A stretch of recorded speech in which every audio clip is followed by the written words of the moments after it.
Hello, everybody. Welcome to Economics with the Honorable David M. Walker. I'm Nick Pellavita. I'll be your moderator for today's show. In today's show, we're going to be discussing Kamala Harris, who is now the presumptive nominee for the Democratic Party, and her position as to what she's going to do to reduce or eliminate the national debt, or is she going to address that at all? And with that, we have a very special guest who's arrived, who wrote a very famous book. If you haven't seen it, we're going to bring him on first, called The Millionaire Next Door. If you haven't seen that book, it's all about frugality and how people become wealthy by watching their dollars. And of course, we have a group of people that don't watch their dollars, and that is Bill Danko. Bill, welcome to Economics. I just want to get your little insight before we get started. David has joined us. I'll bring him in just a minute. What do you think about this $35 trillion national debt, and what would the millionaire next door say about accumulating such a nice size? Yeah, for the of course, millionaire next door is about individual behavior and a micro sense of how households accumulate wealth. Well, but also those households know that there's a limited amount of time they're going to be on this good earth, and so frugality becomes part of the mindset that makes a heck of a lot of sense, because one day you want to retire and live on your resources that you have accumulated. But look, the United States of America, we're now what, 250 years old or so plus, and we're supposed to be here for another 250, and it looks like we're going to be here into perpetuity. So the mindset is, with modern economic theory, it doesn't matter what the debt is. Well, the Roman Empire lasted 400 years. I don't know of any empire that has lasted into perpetuity. And so I think we're on a reckless course. That's it in a nutshell. We're on a reckless course with a nation that believes you can spend without any recourse.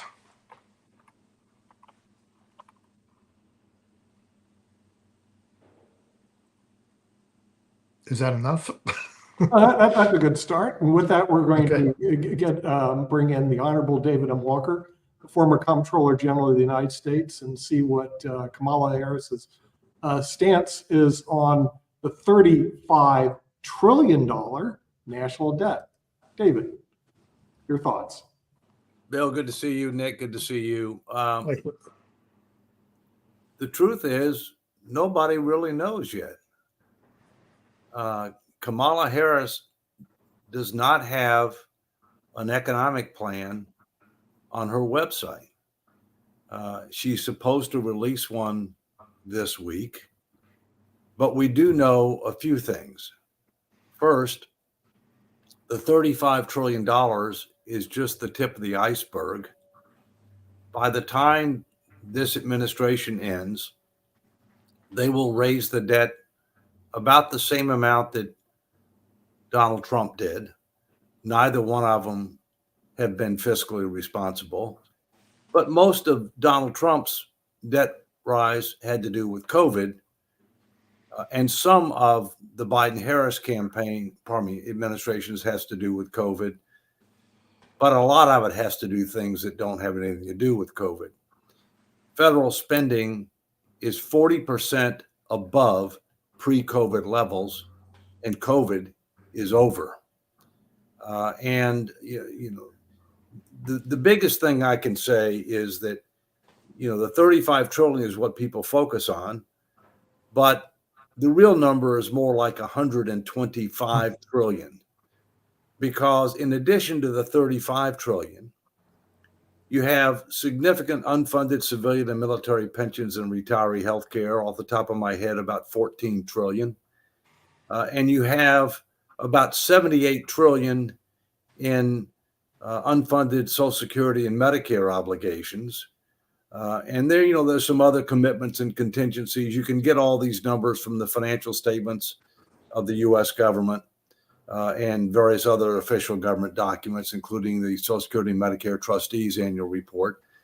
And so the real number is about $125 trillion, which is, quite a bit more than the 35 trillion, and growing faster than the economy. Last thing I'll say to start is Kamala Harris's past positions are clear. She wants to grow government. She wants to increase dependency on government. She wants to raise taxes in order to be able to pay for that, although the things that she's talking about doing won't come close to providing enough revenues to stabilize our debt to GDP at a reasonable level. She's for regulation, more regulation. So I think there's a pretty stark contrast philosophically between the two major candidates. One wants to reduce the size of government, and the other one wants to grow government. Both of them now are talking about not taxing tips, which obviously is not going to help our fiscal situation, and I would argue really doesn't make a lot of sense. It's more of a political ploy than it is an economic ploy. If that's what we're going to have the tax code saying, then I'd say don't ever pay me anything. Just give me a tip. We'll work for tips. We'll work for tips. Yeah, that sounds like a very we'll work for tips, and we can negotiate what the tip ought to be in advance to make sure that it's reasonable given the services provided. Bill, you'd probably go for that too, wouldn't you? I certainly would. I'd like it. Pay me in an honorarium. It's a tip, right? There you go. It's a tip. Well, yeah. Don't sell your books. Just say, give me a tip for my book. That's right. Well, of course, that's how many fundraisers at churches, it's a free will donation to the chicken dinner, so there's no accountability for it. Right. Well, it seems to me, other than this show, that the whole economic sickness that we have out there is not being presented by major media. Although I saw, David, you were on USA Today the other day, but it seems to me that they tend to avoid this topic, but we don't. And with that, we're going to bring in some people that will not avoid the topic. First of all, we'll bring in David Kinder, because he's been waiting. He's a financial advocate, and his does a podcast. David, what are your thoughts? You've heard Bill Danko, frugal from the millionaire next door. David Walker wants to keep our country from going insolvent. What do your financial analysts have to say about this problem? Or do you guys ignore it like the major media and the political parties? Well, I certainly didn't ignore it. Basically, 2 weeks ago, I did my podcast on this, and I invited an economist, Tom Hegna, who's very well known for the insurance and financial services industry, who definitely advocates for retirement planning. And we were talking about at the time, because it was interesting that week. Yes, the national debt, according to U.S. Debt Clock, topped $35 trillion. The same week, Trump came out and said, we're not going to tax Social Security retirement benefits. Now, I'm glad to hear that announcement, but no one was complaining about that necessarily. I'd like to see those limits increased as opposed to having been frozen for the past 40 years. I'd like to see them increased and then indexed to inflation. That would be a far more responsible way to manage that, because there's certain people that maybe they should be paying those taxes on their Social Security. I'm looking at where people place their wealth will determine how many more checks they're going to be writing to the U.S. Treasury. Where your money is more important than what it earns. That's one of the greatest things I've learned over the past few years. And I'm also concerned that a lot of financial advisors were really flocking to Roth accounts. Here's the thing about Roth. I predict, this is not in the tax code, not yet. I predict one day Roth will be treated the same way as municipal bond tax exempt income was in terms of Social Security taxation. They say it's income tax free. Well, no, it's not income tax free if you're counting it toward the provisional income calculation of whether your Social Security benefits become taxable. So all they have to do is change the provisional income, say your Roth account, your distributions, which are reported on a 1099 form. Let's put that onto the form. And then, you know what? Let's go ahead and make your Social Security means tested, that if you have enough other income, you don't get your Social Security anymore. I predict that is in the future. I don't know when it's going to happen. It's not in the tax code yet. I think it's going to happen any day now. And I would not be remiss to say that might be in a Kamala Harris backroom discussion. I would not put anything past her. She's one of the more radicalized on the left in terms of taxation. I wouldn't put anything past her, but I predict that that's the future. Yeah, David. Well, on Social Security, I think the right answer for Social Security is to not tax Social Security benefits higher than 50% of the benefit. And the reason I say that, if you look at the contributions for Social Security, 50% came from individuals. They didn't get a tax deduction for that. It's a straight tax. 50% came from employers. They got a tax deduction, but the individual didn't have income inclusion. So the maximum amount that ought to be taxed is 50%, and it ought to be income related. Right now, it's 85%. The other thing that's going on with regard to Social Security is there's something called Social Security offset. It doesn't happen that much anymore, but my wife happened to have worked for an employer that does have Social Security offset, which says that you can offset up to half of the Social Security benefit based upon an integration formula with a defined benefit pension plan.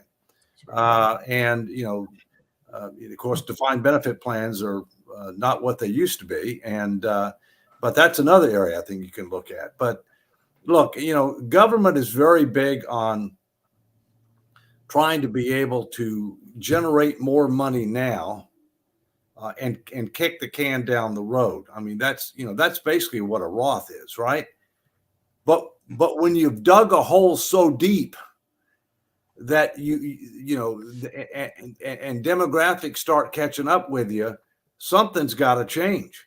And so that's why I say that income tax rates for individuals will never be lower than they are now. Now, individuals may not have to pay Social Security taxes, okay, if they're not, if they don't have wage-based income or self-employment income, and so they won't have to pay that.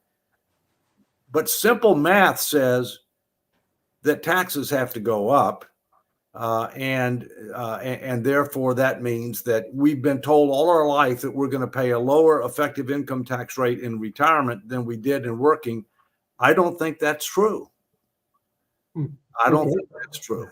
Yeah. Well, one of our commentators say that the government is stupid and politically irresponsible, but I don't want to agree. But we have our panel waiting in the back. We're going to bring them in. Sasha Starr from Canada, Ken Calhoun, one of the founders of the network, Mark Lee, who's also on all the broadcasts, and Rick Rosner, who also has his own show, Naked at Night. But Rick, you have a comment for this. Yeah, so if neither party cares about, fixing our budget problems, or maybe they care, but they're not going to talk about it. They have no good solutions. I don't think that we're going to fix it. And so one way to at least mitigate it is to grow our way out of it some. Like Clinton was the last president to try to deal with the deficit effectively. But he also was lucky enough to be in the first internet era where America went crazy. We all thought we were going to become internet millionaires by setting up a website. Well, we don't have presidents who are going to deal with this, but we can have technology save our butts a little bit. I looked it up. The world has 1.5 billion cars. 7 billion smartphones. That's new technology that's changed the world. Right now, the world only has 3.5 million industrial robots. Obviously, by the end of this century, we're going to have 1 billion robots. And if we make the US the place where the robots are built, then we can have huge economic growth. If we manage to just keep growing technologically, and maintain our technological superiority, we can make enough money that the deficit will be less damaging than it currently seems like it's going to be. Sasha has a comment. I would disagree with Rick in one sense that all these wonderful technical innovations Yeah, sure, they will take time. There will be many more companies that will fail than those that will be successful at implementing this new technology. And it doesn't mean that these companies that will be successful, they will pay their fair portion of taxes from their profits. Most likely they will not. Either they will be incorporated in foreign jurisdictions, like whether it's Ireland or Dubai or somewhere else, so it will not cure the problem. The only way how the problem can be cured, it's a recent Trump's proposal of creating national cryptocurrency fund, bitcoins, and if bitcoins will go up into $1 million per piece, then United States definitely will be able easily deal with this $35 trillion debts and more. But one way to deal with a government that can't provide services because it's broke, or worse than broke, is to get rich and pay for stuff yourself. And if we can have a rich ass country off of technology, we'll have a bunch of people, some poor people who will have to be taken care of in some way. But we'll also have a ton of rich people who can buy their own medical care and buy the services that, a more solvent government might be able to provide. I've got a question for Dave and our guests. Oh, David's got it. Let me make a comment, and then first, I think we have to recognize that we have to decide what do we want to focus on. Not all debt is bad.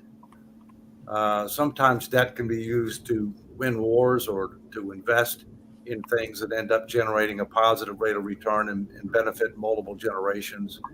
But to the extent that you have too much debt, and to the extent that your debt is growing because of current consumption rather than investment in the future, that's not responsible. And that's where we're at. We are growing our debt faster than our economy. So the real metric needs to be debt to GDP. It's too high now. It's projected to get much higher. Fastest growing expense is interest. We've already spending more on interest than defense. We're spending more on interest than we are Medicare. That is not sustainable. And so I think when we talk about the presidential candidates, we have to recognize reality. They're not going to get out there and talk about what are the detailed Social Security reforms that are going to happen. What are the detailed healthcare reforms that are going to happen? What are the detailed tax reforms that are going to happen? They can acknowledge that we have a problem, but they need to do a lot more than what they're doing right now. And here's what I advocate for. They need to acknowledge we have a problem and that we need to start solving it sooner rather than later. And they need to endorse processes that will enable us to be able to solve the problem. The first is we need a constitutional amendment that will limit how much debt as a percentage of GDP we can take on. That is pro-growth, which is, whether it's through technology or whatever else, pro-growth, but it forces the Congress to make tough choices with regard to the numerator. It doesn't say what those choices are. It doesn't say what the mix is between mandatory versus discretionary spending or revenues, but it does say you have to make tough choices, and if you don't, things will happen. The second thing that has to happen is we have to have a statutory fiscal commission that will engage the American people with the facts, the truth, the tough choices, listen to them, make a package of recommendations that will be guaranteed a vote in Congress. And in that regard, I now advocate for two sets of recommendations. One set of recommendations that would save Social Security, that would make it solvent, sustainable, secure, including demographics, indefinitely. And the second one, which would be broader, would be focusing on getting our debt to GDP down to a specific level, e.g. 90%, we're all already over that and headed much higher, by a year certain, e.g. 2040, with mechanisms to keep it there. So what they can do is they can say, acknowledge it's a problem, acknowledge we need to do something about it, and support mechanisms that will get us there, and then they can end up working with more specifics after the election. They're just not going to get into too much specifics, but not to address it at all is irresponsible and unacceptable in my view. Mark. Yeah, Dave, just really quickly, go 2 questions because there seems to be some back and forth, and I'd also love to hear from our other guests, David and Bill Danko and everything. But I know that there's been some back and forth over the weekend about the role of the Federal Reserve. I know that Vice President Kamala Harris, who is now the presidential candidate, has said that she doesn't feel that the president should have that much role in their decisions because they're a separate agency, whereas Trump has said that he would like to be more hands-on, for lack of a better term. And then the second part of that question and everything is that I've heard that I think later on today or sometime in the next 2 or 3 days that Vice President or presidential candidate Kamala Harris is talking about laying out an economic agenda and an economic plan. I'm thinking it's going to be full of a lot of generalizations, but if it is full of a lot of specifics, doesn't that run a risk of allowing quicksand to happen? Because if she puts out too many specifics, then she can get attacked for what those specifics are and everything, depending on what she is proposing. And I don't know, because I'm not part of her campaign, what she's going to be proposing. But I'm just wondering, because I know a lot of times politicians like to speak in generalities, and I'm thinking that's probably what she's going to do as well. But if she gets very specific, which I know you've been calling for, that could run into some problems because some people might want to nitpick those specific things that she is planning. But I'd just love to hear both of y'all, all three of y'all's thoughts on that. Well, let me come back and just repeat what I said. I think that the candidates need to acknowledge that we have a serious problem and we need to do something about it. They need to talk about what's a way forward. They can talk about their relative priorities. For example, Harris is clearly for more taxes as compared to Trump. Okay. Harris is clearly for more spending as compared to Trump. They can talk about, well, here's some areas that I want to spend, more money on. And clearly, Harris has talked about several things in that regard. She's talked about healthcare being one example. Trump has talked about areas that he wants to spend less money on. Okay, so one's for bigger government, one's for smaller government, one's for more spending, the other one's for less spending, one's for more taxes, the other one's for less taxes. But I don't think they're going to get into a whole lot of details for the reason that you said. And that is, the more details you get into, the more opportunity there is to criticize you. But to do nothing is unacceptable. So, let's wait and see what she has to say. But right now, I have a theme for candidate Harris right now. Kamala, chameleon, because she is reversing herself on many things that she has expressly supported in the past. And she's starting to try to, copy some things that her opponent is proposing, even the things that may not frankly make sense. If she's smart, she'll announce a commission to save Social Security and Medicare. Then she doesn't have to announce any specific policies. It kicks the can, but if she looks responsible, and it makes the Republicans look bad because they're being criticized for wanting to cut Social Security and Medicare. Well, hold on one second. Then we'll go to Kim.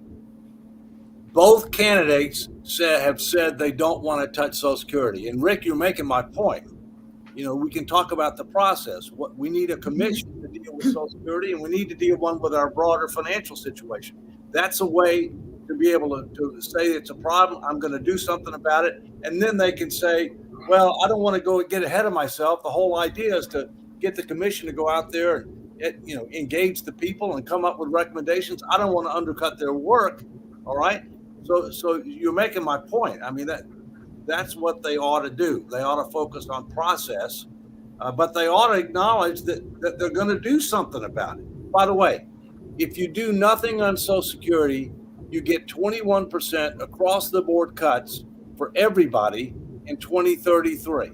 So what has to happen is the media needs to push these people to say, all right, if you don't want to do anything, that means you're for a 21% cut across the board. And then they're going to say, oh, no, I'm not for that. Well, then what the heck are you going to do? Then that comes back to, okay, we need a commission, whatever.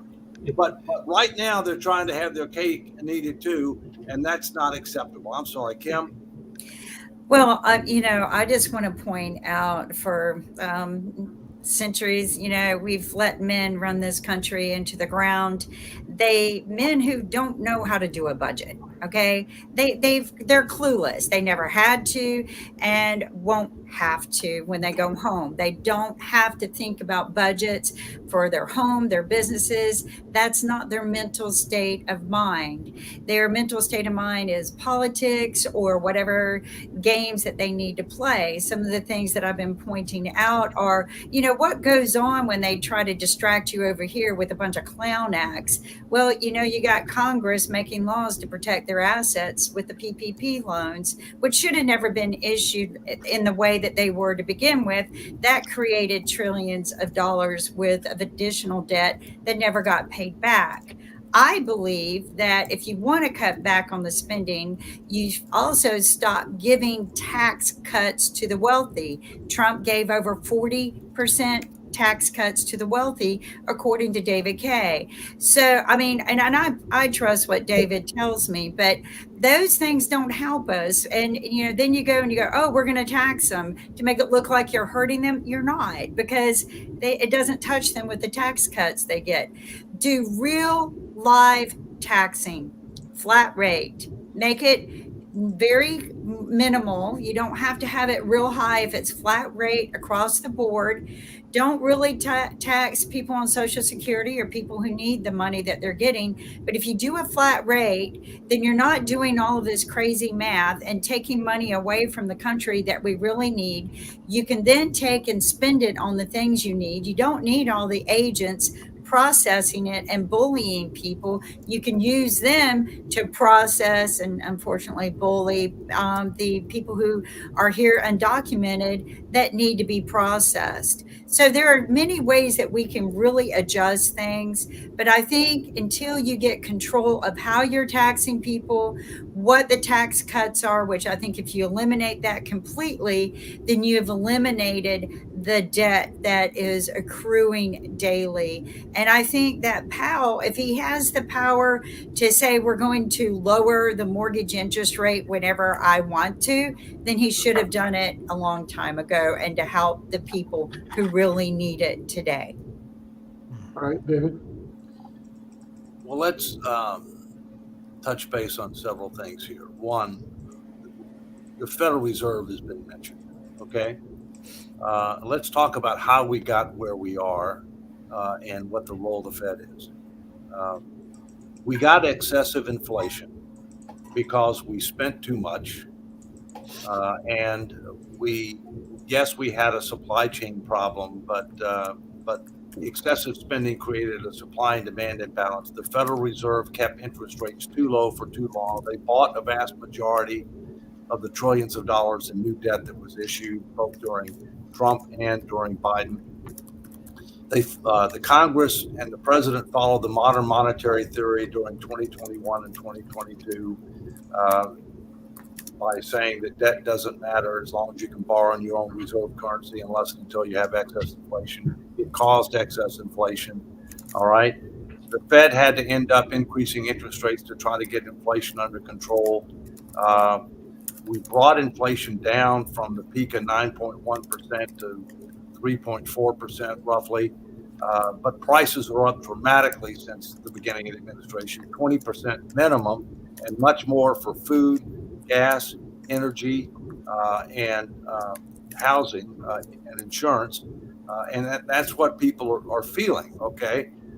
And so, the Federal Reserve should really only focus on two things. Number one, pro-growth. How can they help growth? And secondly, how can they help to provide stable prices? I heard just within the last few days, one of the regional Federal Reserve presidents say, well, we're focused on unemployment.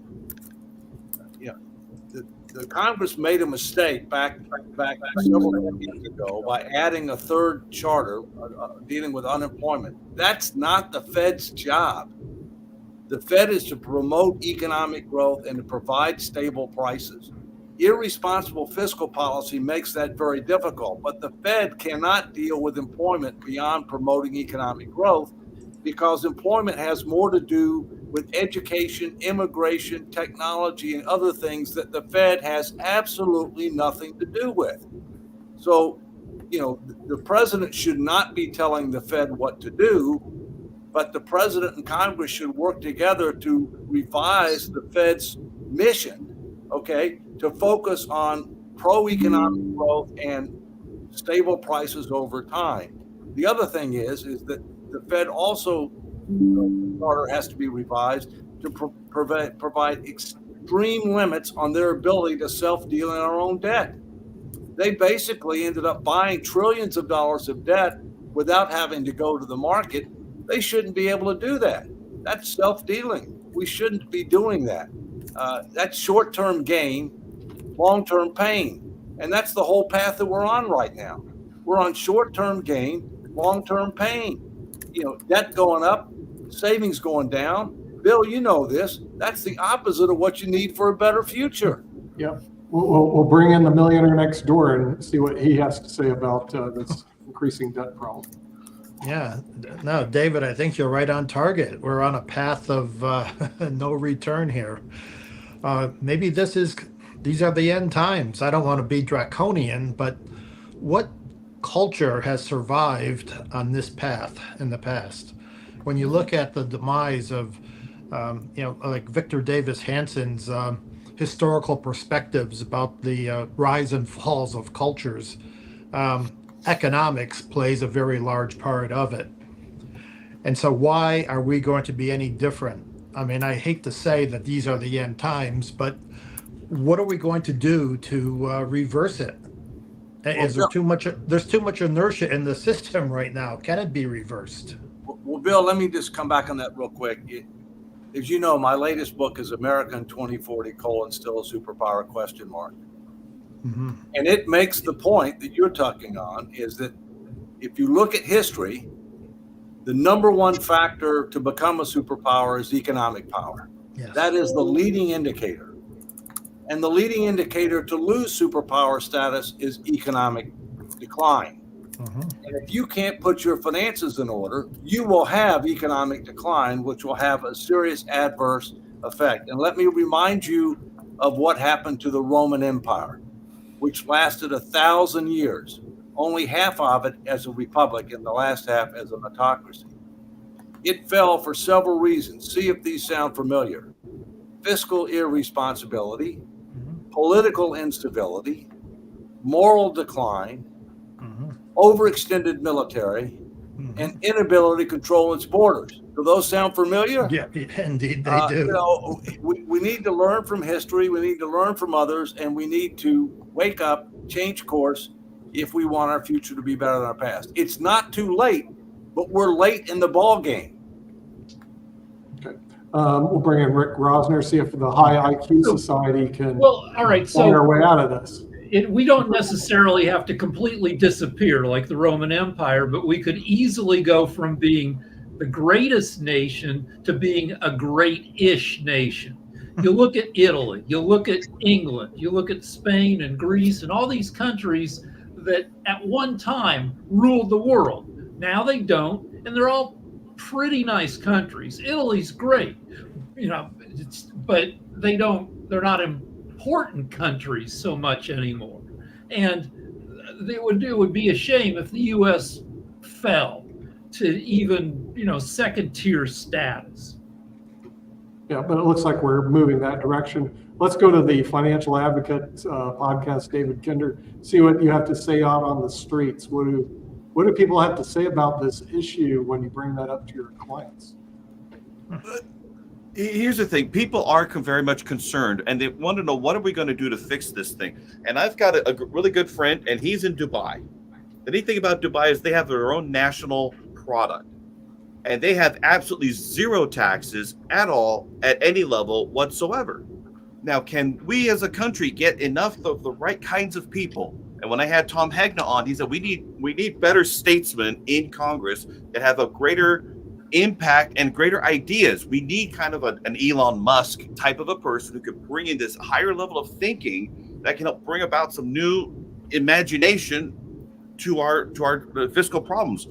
I don't know who that's going to be. I don't know what that's going to look like. I just know that there needs to be a solution the question that I help my clients with, see, I do not have a fiduciary responsibility to the federal government other than anti-money laundering and things like that. I got to follow the laws. But other than that, my job is to help protect the client.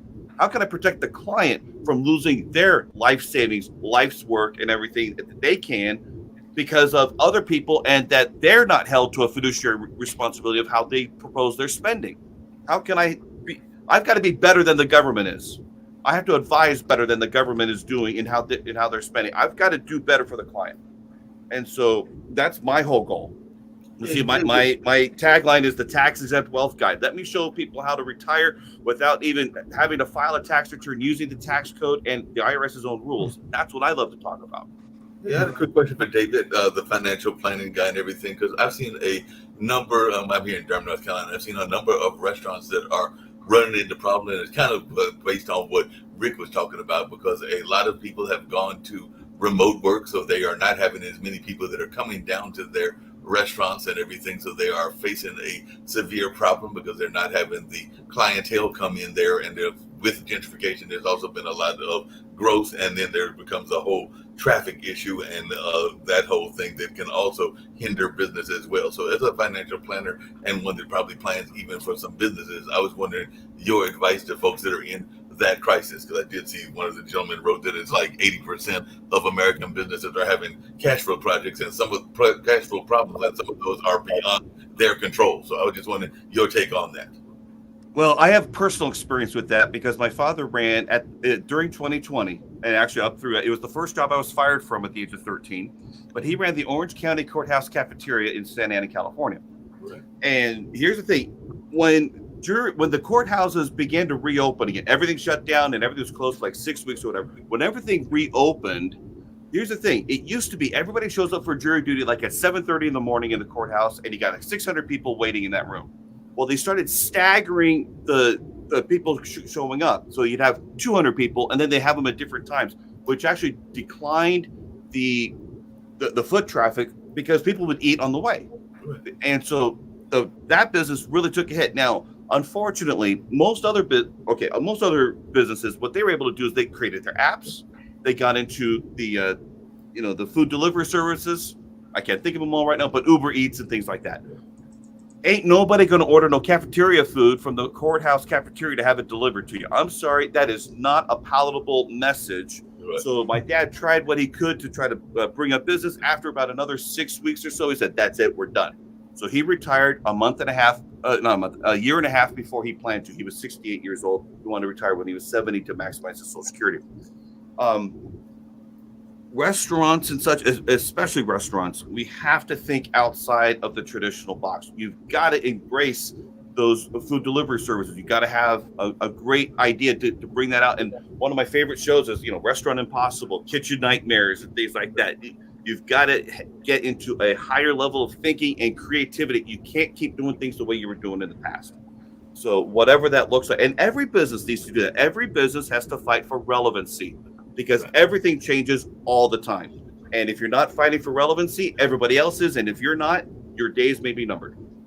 So one thing technology doesn't necessarily destroy jobs as much as it replaces good jobs with crappy jobs. Uber driver, OnlyFans naked lady models. We have 1.1 million private pornographers on OnlyFans. That's technology.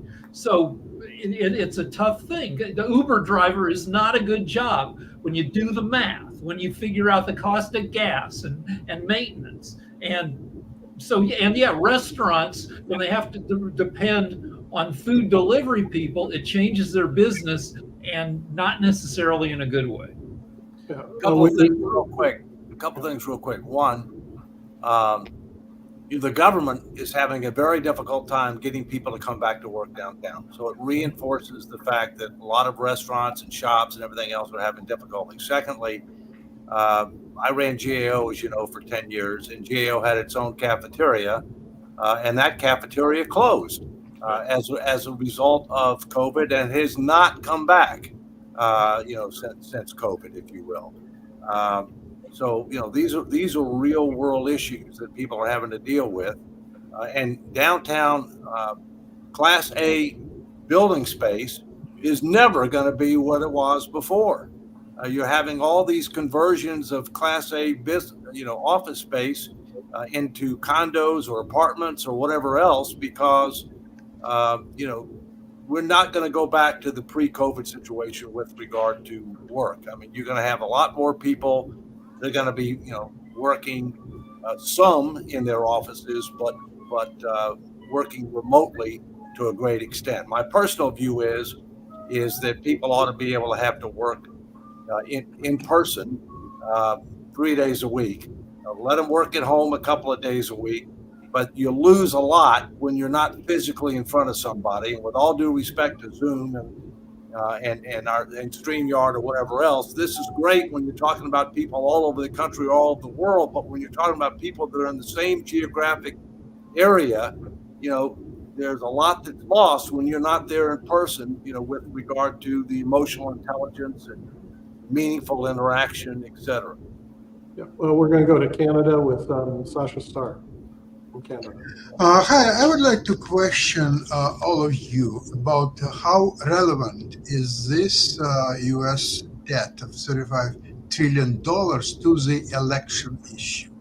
Most people who will vote, they either don't care, don't know, or don't understand, or all three of that about national debt, and they don't give a damn about it.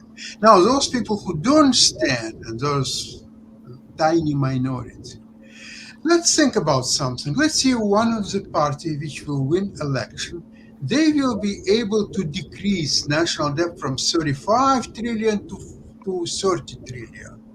So there will be less payments to service the debt. How average American will benefit from that? None, zero, zilch. This is absolutely loser as election is concerned. As discussions, fine. If you enjoy the discussion, please yourself. Be my guest. Well, let's talk about what has to be done for people to care about it. Okay. I think what has to be done for people to care about it is for people to understand how it might affect their own life. And let's talk about what's happened in the last couple of years. In the last couple of years, we've had a last 3 years, significant increase in prices, in particular with regard to food, shelter, energy, insurance. And everybody needs those things. Everybody needs those things, no matter what your level of income is. And so people are focused on that. But then you have to ask yourself, well, why did we have those increases in prices? And there are a number of reasons, but the primary reason is the government spent way too much money, and there was an increasing supply and demand imbalance, and as a result of that, we had inflation. So if we don't end up getting our finances in order, if we don't end up controlling spending, if we don't end up, getting our debt to reasonable levels of debt to GDP, so that our fastest growing expenses, not interest, which you get nothing for, okay, then things are going to get worse. They're going to get much worse over time rather than better. So people logically look at how's it going to affect me, and they also tend to look at, well, today. I mean, today, this week, next week, whatever. So you have to be able to help them understand some of our irresponsibility caused the problem you're concerned about today.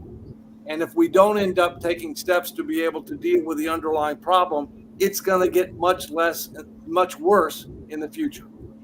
Alonzo brought up an interesting point in the comments and everything. And I'd love to hear folks' thoughts about that, because I kind of agree with him, because he brought up that a large portion of Black Americans or African Americans prefer the gig economy. I would argue to some degree that is because a lot of the African American community, and I'm a member of that community, are in service-based jobs. And so the gig economy is almost needed to make ends meet. And that's why I think you find a number of African American drivers in Uber and Grubhub and a number of those kinds of services, because they are trying to supplement a already struggling economy and everything. So that's my thought on that, but I'd love to hear y'all's thoughts on that as well.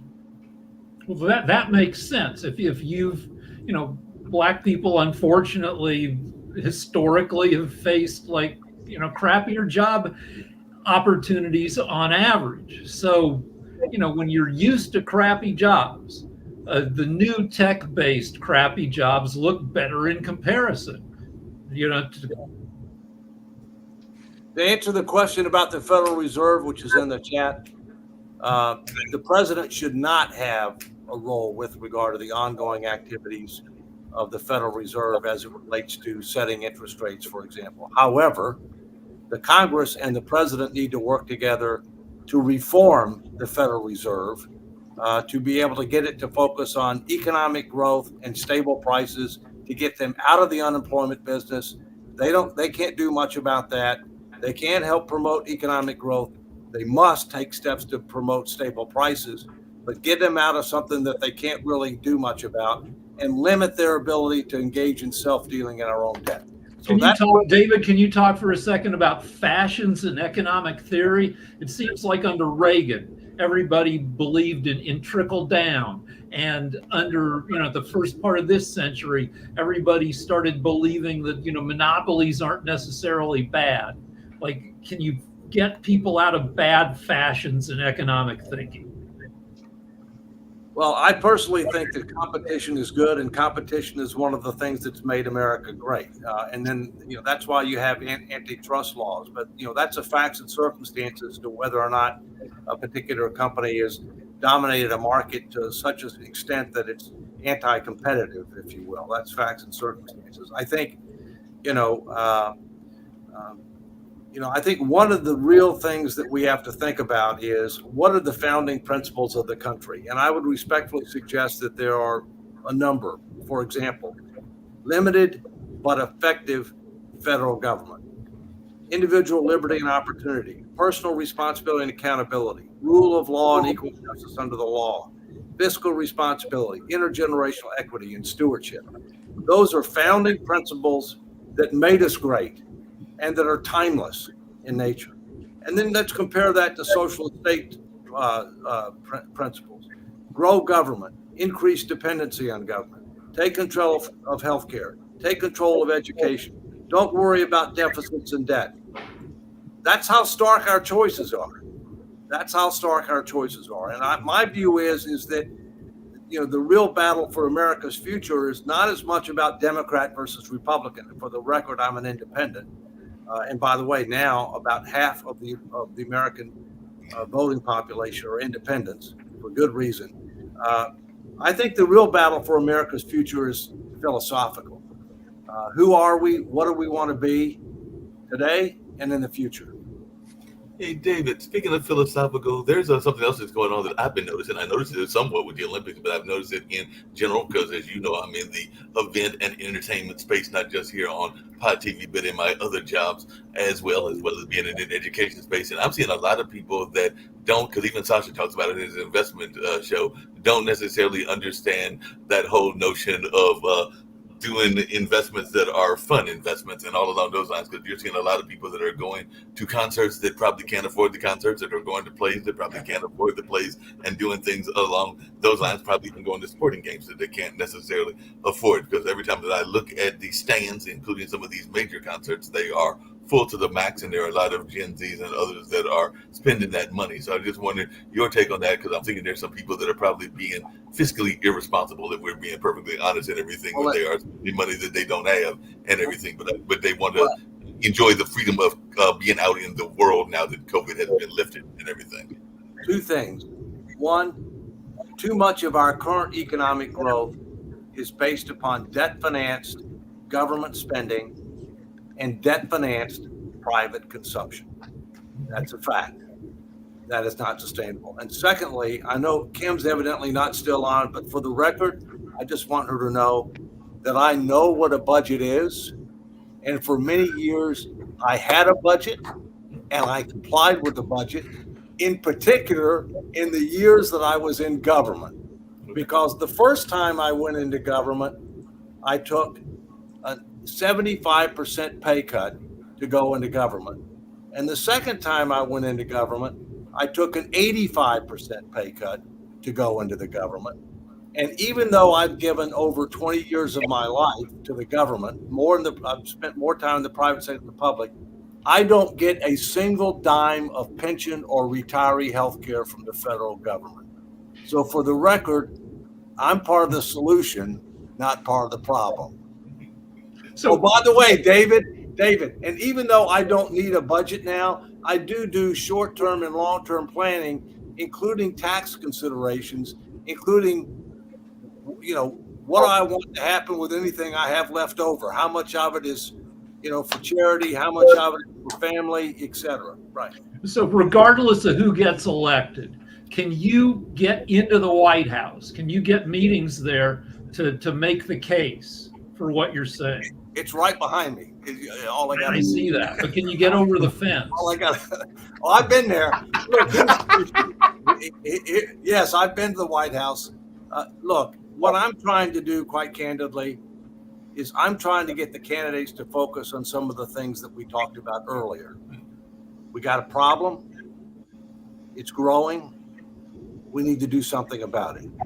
I don't expect you to get in all the details about what you're going to do, about how you're going to reform Social Security, how you're going to reform tax system, how you're going to end up reducing other discretionary spending. I don't want to get you in the details. I understand you can't do that.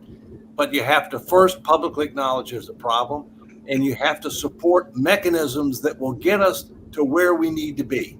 And I am happy to work with anybody, no matter what their political party is, who wants to do something productive in this regard. So you're helping set up the third-party candidates debate. Are you going to make this discussion a big part of that debate? The answer is absolutely yes. I mean, just so you know, there's a group called Free and Equal. They have sponsored several presidential debates.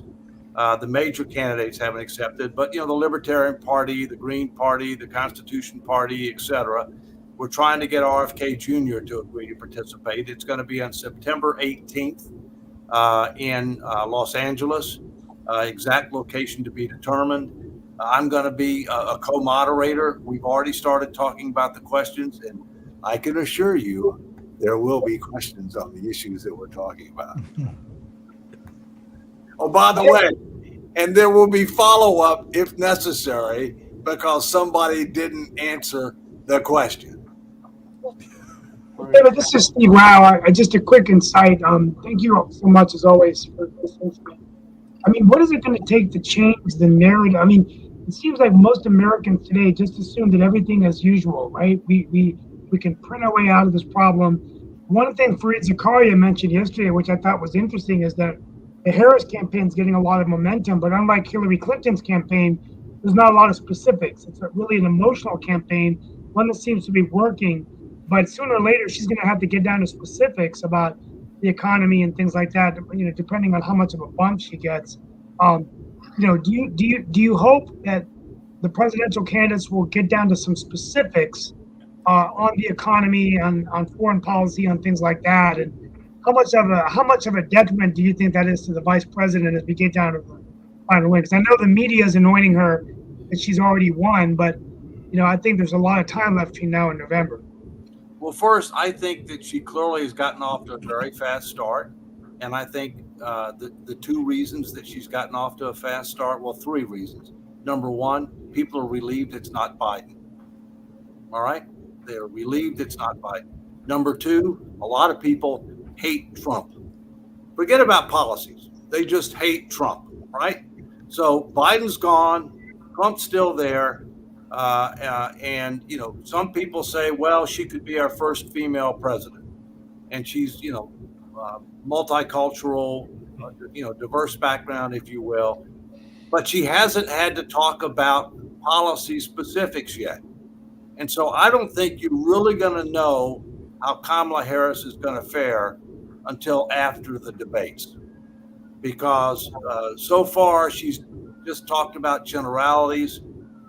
And she hasn't been able to have to respond to tough questions with regard to what are you going to do. She hasn't been able to have to respond to, well, you've already done a 180 on several things that you said that you were for. Now you're not for them. Why not? And what caused you to change?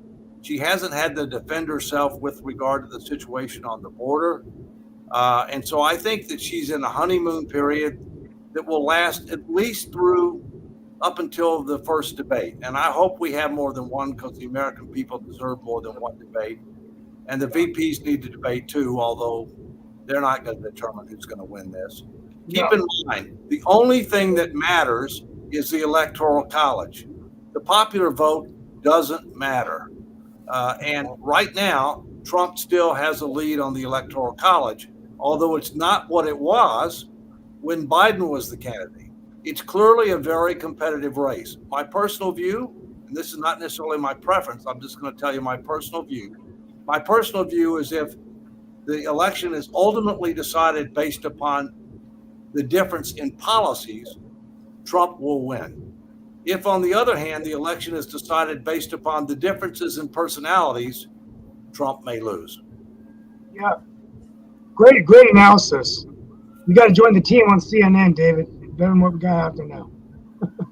I used to be on there fairly regularly, and but I don't. That was when I lived up in the New York area, so it was easy for me to get down there. Yeah. Here's what I want to add with one thing is that I don't remember if it was Nikki Haley or Tulsi Gabbard, one of them. They mentioned something about making a Social Security reform, and they talked about extending Social Security, the full retirement age to age 70. And there's all this uproar about that. And I don't think the American public really understands Social Security at all. Because when you claim Social Security is a different decision than actually retire to retire from whatever you're doing. Right. And so there needs to be far more clarity with the American public. And I can't trust that they all understand the intricacies of what's already there.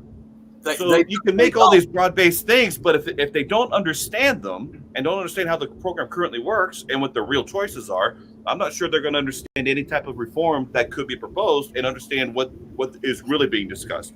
David, that's why you need citizen education and engagement. Okay, absolutely critical. Let me tell you what 77% of representative groups of voters supported for Social Security reform. Okay, number one, double the taxable wage base cap. So you're taxing earnings at a much higher level, but you're not eliminating the cap because the tax rate is much, much higher. Okay.